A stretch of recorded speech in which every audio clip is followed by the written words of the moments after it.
Welcome to easy movie chance. నేను మీ ప్రియా. అందరికీ నమస్కారం. ఈరోజు టాలీవుడ్ రౌండప్లో హరిహర వీరమల్లు సినిమా అప్డేట్ గురించి మాట్లాడుకుందాం.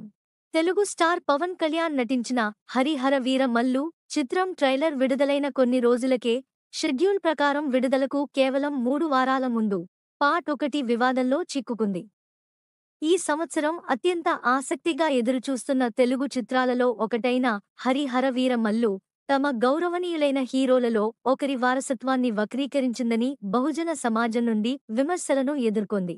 ఈ సినిమాలో పవన్ కళ్యాణ్ పోషించిన వీరమల్లు అనే ప్రధాన పాత్ర జానపద కథానాయకుడు పండుగ సాయన్నను పోలి ఉందని పేర్కొంటూ ముదిరాజ్ సంఘం సభ్యులు ఈ పాత్రను కల్పిత మరియు తప్పుదారి పట్టించే కథనం ద్వారా చిత్రీకరించారని ఆరోపించారు. నివేదికల ప్రకారం పండుగ సాయన్న పేదల పోరాట యోధుడు.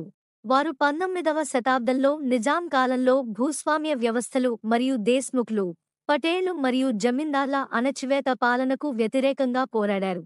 చాలా కాలంగా నిర్మాణంలో ఉన్న హరిహర వీరమల్లు సినిమా 2022 నుండి నిర్మాణ జాప్యాల కారణంగా, ముఖ్యంగా పవన్ కళ్యాణ్ రాజకీయ నిబద్ధతల కారణంగా చాలాసార్లు వాయిదా పడింది.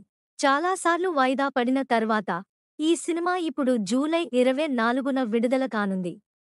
నిధి అగర్వాల్, బాబీ డియోల్, నర్గీస్ ఫఖ్రీ, నోరా ఫతేహి మరియు సత్యరాజ్ కీలక పాత్రల్లో నటిస్తున్న ఈ సినిమాలో ఆస్కార్ అవార్డు గ్రహీత స్వరకర్త ఎంఎం కీరవాణి సంగీతం, మనోజ్ పరమహంస మరియు Gnanasekhar BS cinematography, KL Praveen editing, Thota Tharani production design ఉన్నాయి.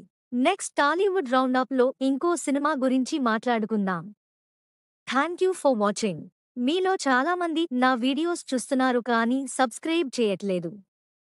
సబ్స్క్రైబ్ చేసి కింద బెల్ ఐకాన్ క్లిక్ చేయండి.